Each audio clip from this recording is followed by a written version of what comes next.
Alright guys, how's it going? Welcome back. Well, a few months ago I bought an old R129 Mercedes Benz. It's a 1995 SL320 and I immediately fell in love with it. I paid just £3,500 for it and then immediately spent another £3,500 on it trying to get it as nice as physically possible. The Mercedes specialist that I always use and recommend, SPR over in Stockport, they did all the work on it. Anyway, last week Sam from SPR got in touch with me to say that a customer of his or a client of his wanted to sell their SL500. Sam and the guys over at SPR had been looking after this SL500 for the last 8 or 9 years, so they knew it very well. It needed a number of jobs doing to it, so Sam agreed to buy it, do all the work to it, and then he was going to sell it. So, I don't really know why I said this, but I said, please can I have first refusal? As soon as it's ready to go, please let me know. Why do I need two? I don't need two. Nobody needs two. Oh, there's one now. Yesterday I was rushing around at work trying to get everything ready for the weekend and I got a message from Sam to say, right, the car's all ready, do you want to come and have a look at it? So I immediately jumped in my car and shot over to Stockport. I had a quick look around it and about 35 seconds later I agreed to buy it. So I thought today I'd go and give you a quick tour of it and I'll tell you what my intentions are with it. I'll see you there. Well, we're here. What do you think? It's brilliant silver, it's got the hard top, but interestingly, it's got a dark blue roof, which I always think looks quite classy with a silver car. A black roof on a silver car looks a bit boring, but another colour, red, dark blue, green, I just think it looks quite cool. It's got the same alloys as my SL320, those 8-hole style. It does look quite cool, I think. The fact it's an SL500 means it cost more when it was new, and it's got quite a few more features than my old 320. I know I've bought this already, but I haven't actually done a car vertical check on it. So, perhaps I should have done this before I agreed to buy it. Saying that, I trust Sam, so I can't see there being any issues, but I shall check it anyway. A car of this age, it's nearly 30 years old now, should have quite a bit of data. So it's really easy to use. All you do is go to carvertical.com, type in the vehicle reg or the VIN. In this case it is Lima 943 Juliet Oscar Jojo. Check vehicle. If you want to do one of these checks for yourself, and I urge you to do so before you hand over any cash for a used car or motorbike, then use my promo code HIGHPEAK and you'll get 10% off each and every vehicle check that you do. Alternatively, click the link below in the video description and you'll get 10% off. This is currently checking millions of cars across dozens of countries' databases. I think it works in something like 35 different countries. So if, for example, this car spent a couple of years in the south of France or Spain, there might be some records of it. Right, and the report's ready. So, 436 million vehicles were checked. I was right, it was 35 countries. And it is a SL from 1994, and it's never been stolen. The odometer's fine, it's never been rolled back, there's no outstanding finance, and it's never been involved in a recorded accident. That's all good. The last recorded mileage was 149,000 miles. Now my SL320 has only done 110, so this is a little bit higher on the miles. But if you have a look here, it's only done about 800 miles a year in between MOTs. So as is often the case with this kind of car, most of its miles were done within the first 10 years of its life. So it is a SL500, petrol, automatic. Right, the ownership changed in 1998. Had a private plate on it, Hislop. Wonder if it belonged to Ian. Then it changed from Hislop to Jojo. Ownership changed in 12. Inspection. Ah, right, okay. So the last MOT was in July this year, and it passed with no advisory items. That's good going, isn't it? Right, let me show you around it. Okay then. It's quite windy today, so excuse the wind noise. Now, condition-wise, it's slightly better than mine. Ever so slightly. Mine's had a load of paintwork, and so has this. But it is just a little bit better. The wheels could do with a refurb, and the tyres aren't as good as mine. We're on evergreens all round. I think mine are on Pirelli or something. So there's loads of tread, but they are only evergreens. But there's no rust on the wheel arches, they're nice and solid. But it has definitely had paint. The back bumper, for example, is all grazed or crazed, or whatever the correct word is there. So that one's painting. And although it's difficult to tell in the wet, this panel's definitely had paint because it's quite rough to touch. You can just see some lacquer peel there, and the roof's starting to bubble on both sides. Still, I mean, it's 30 years old. The other unfortunate thing is there's only one key, same as mine. Would have been nice to have both for a change, but anyway. Now I should say at this point I've paid just £4.5 for this. Now I paid £3.5 for my black one, but then pumped another £3.5 into it straight away. So I'm thinking with this might need a couple of grand spending on it. Get the wheels done, maybe change the tyres. I can't imagine that front wiper blade is very effective, can you? That needs adjusting. And I don't know whether to change the clear lights, the clear indicators on the side and the front, because mine have got the US style sort of half amber, and I just think they look a bit better. But it's quite tidy, isn't it? And I do like a silver SL. My SL500 silver. I just think it looks nice and clean. The S badge fell off it yesterday. That's up front. It was supplied, or it was last supplied by a place called the School Garage, which I think they're in, is it Whaley Bridge? I always forget those areas. But when I was based in New Mills, it wasn't that far away, and he always had loads of interesting cars like this kind of stuff. Never actually met the guy from there, but I should get in touch and see if I can borrow some cars for videos. Right, we're flashing green, so we're good. Now inside, my black one, or green black, as I think it's called, has got a beige interior, whereas this is grey. A little bit of wear on the bolster there, but I probably wouldn't bother getting that done because it's original. So let's jump inside and I'll show you. So solid, this area of Mercedes. We've got the original steering wheel. Now I replaced mine in my green black one for a wood wheel, which I'll probably do with this. Much nicer with a wood wheel, I think. But yeah, it's just a slightly better spec. So let's fire her up. This is a 305 horsepower V8, whereas my 320 is only 200 odd, 210 or 15 or something. So it's about 100 horsepower more, this. Not that this kind of whole thing's all about speed, because it really isn't, but I've only done maybe 3 miles in it, and it is a bit smoother, bit more buttery. We've got heated seats, which is a nice option. And we've got a wood gear shifter. Something else with this car, it's got this adjustable, I think it's hydraulic suspension, whereas my 320 is just running on springs.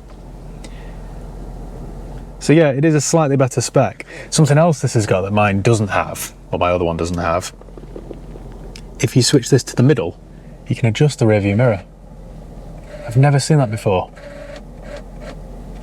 Can you imagine this back in 1994?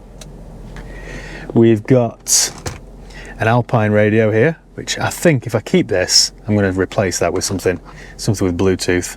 We've got a remote control for it, and also the cover, so you can take the fascia off. How good? How good's that? There's my S, by the way, my missing S badge. And we've got loads of service history. So the actual history on this goes right back to the mid-90s, which is always quite nice to see. So it was supplied, I think, by Hughes of Beaconsfield, January 1994. No, July 11th, 94, 95. That was my 5th birthday. So there's loads of history with it. In addition to that, we've got wallets and all sorts of stuff with previous MOTs in it, all that kind of stuff. This I thought was quite nice. We've got the original brochures. I love to see all this sort of stuff. Don't know why, because it makes no difference at all, does it? But pretty car, isn't it? Very pretty. So that's that. What else can I show you? We've got matching navy blue mats, which match the hood. So, which I haven't actually seen yet because the hardtop's on, but I'm told it's all in decent condition. Here we've got no warning lights on. We've got electric memory seats. My heated seats warming up nicely. And yeah, Sam at SPR, before he sold this to me, has done loads of work to it. So it's had a new fan belt, a full service. I think it had a gearbox service recently. So there's nothing for me to do really. The only thing which he mentioned was that the air conditioning isn't working, and it's about £1,000 job. And because, believe it or not, we're in summer, even though it's raining, I'll have to get that sorted. air conditioning's a must really, isn't it? So I'm going to be into it for £1,000 there straight away. And what I might do, I might try and find some AMG style alloys. I think that would help improve the look of it. Let me show you the big lump under the bonnet then. There is, if you can hear that, I think a sticking tappet, just a little bit of a tappy noise. Come on, Happy, tap it in. How do I open the bonnet on these? I should know this, shouldn't I? This side, there we go.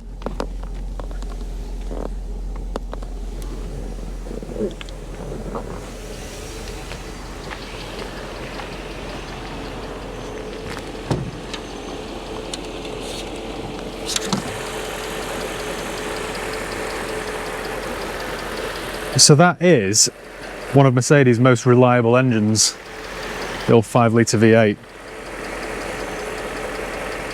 They sometimes suffer with head gaskets, and when I look through the history, this has had those replaced, or repaired, replaced, whatever.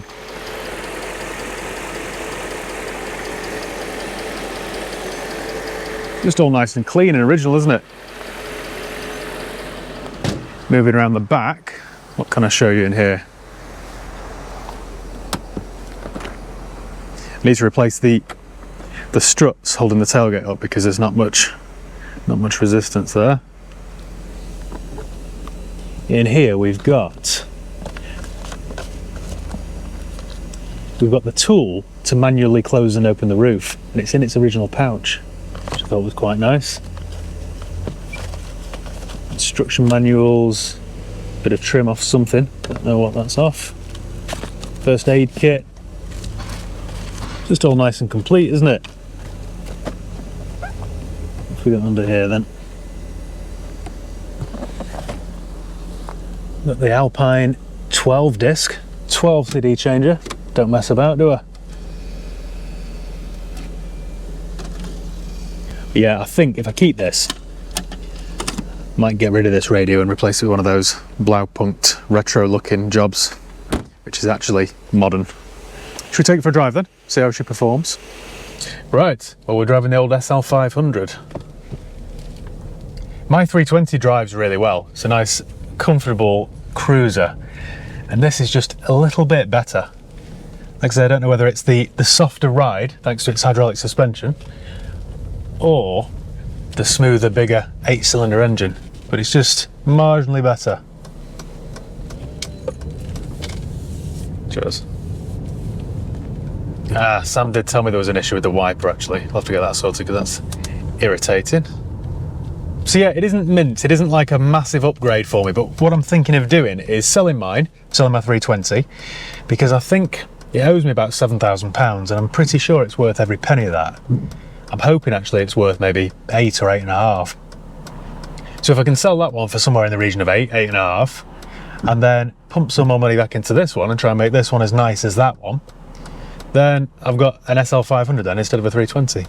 Because I really enjoyed the whole process of restoring that 320. And everybody needs a hobby, don't they? So I was thinking I could just do the same thing with this, and it'll occupy my mind for another month or two, till all the jobs are done. And then maybe, I don't know, take it on a road trip, get the summer out of it, and then do the same thing with another. Who knows? This might just be my new hobby. So on those days when I'm filling in questionnaires or forms and it asks for my hobbies, I can just put R129. There you go, simple as that. Now this currently owes me £4,500. It could quite easily get to £7,000 before I know it. £500 on a steering wheel, £1,000 on air conditioning, wheels, tyres. Don't know. Nothing for these cars is that cheap. But the fact it's a 500 means it is worth slightly more money than a 320. So when this is all done, as nice as the other one, this might be a £9,000–10,000 car. Who knows? And yes, granted this one's done more miles than my 320, but on a 30-year-old car it doesn't really matter, does it? It's clearly had plenty of money spent on it over the years, so the fact it's done 150 nearly really doesn't bother me in the slightest. We're nice and warm now, so if I put my foot down a little bit, it does sound nice, you know.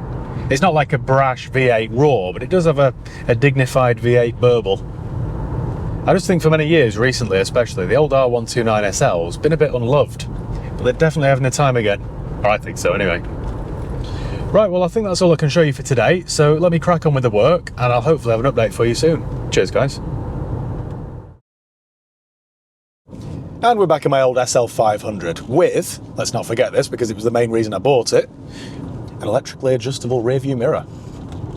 Now about a year has passed since I started this video and a lot's happened really. I've had quite a busy, fraught year. I'm just trying to remember where we're up to with this old SL.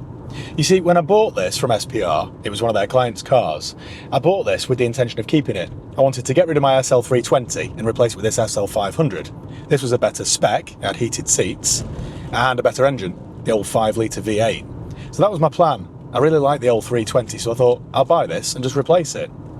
Anyway, fast forward a full year, and I've thinned out my own personal collection. I just don't see the point of having loads of cars. I never use them. You got loads of road taxes. My insurance database thing looks a bit suspicious. In fact, my insurance broker, because my insurance policy is up for renewal shortly, sent me my what do you call it? My list of all the cars featured, cars and vans and stuff. I might share it on my Instagram actually, because it's a right weird mix of cars. I suppose it just goes to show how odd my tastes are. I've got things like a Porsche Boxster, Range Rover Supercharged, but then also I've got things like a Citroen Berlingo and a Fiat Panda and a left-hand drive Opel Corsa. Anyway, so I just don't really see the point of keeping this. I know I'll never use it, so I've decided I'm going to sell it. After we last spoke, and I'm really racking my brains now as to what was wrong with this car, I know it had an issue with the wipers. They'd kind of stop halfway and then continue on. It's only got one wiper as well, and I don't really like that. Anyway, that's been sorted. What else? Oh, it broke down actually. So after we last spoke, after I'd finished filming that intro, I was taking it for a wash, I think. Anyway, it stalled on me and then wouldn't restart. So I had it trailered down to SPR, and it was there for 6 months, maybe? 6 months? That isn't their fault, by the way. They sorted the problem out right away, but I just forgot to go and collect it. And then many, many months passed, and I got a phone call from Sam, or it might have been Paula, I can't remember. I was trying to, in fact, no, I think I called them. I called them to book something in. And they said, oh, by the way, when are you going to pick this SL up? And I was thinking, SL? Oh, SL500, right. I've got cars scattered everywhere, and sometimes you just genuinely forget what you've got. That's the life of a car dealer, I suppose, anyway. So I went down to go and collect it, and it's had, let's have a look, shall we? We're in traffic, so this is a safe place to do it. It's had a new wiper relay. That was the issue with the wipers. I ordered a wiper motor thinking it was that, and it wasn't that. Apologies for my voice. I'm just getting over a cold, I think, or flu. So it had a new wiper relay. It had a gear bush. There was a bit of a knock when you put it into gear, apparently, so that's been replaced. And with regards to the missing, or the stalling, it's had new dizzy caps, rotor arms, and some distributor, I don't know, some new seals of some description. I don't think he means the kind of seals, you know, I don't think he means those. I think he means, you know, like rubber seals. Sam did me all that work, kindly, free of charge, completely FOC, completely gratis. And now, the SL500 runs like a Swiss timepiece. It's a really pleasant car, this, actually. You know, one thing that I didn't get fixed, which I kind of regret, but I did try my... Oh, look, Kia EV9. A cool-looking car, those. One thing I didn't get fixed, which I regret, but I did try my best, I tried my utmost, was the air conditioning. It needed a new condenser, and I ordered, well, in total, I ordered 3, and they were all faulty, which was annoying because they all came from places like Lithuania, Germany.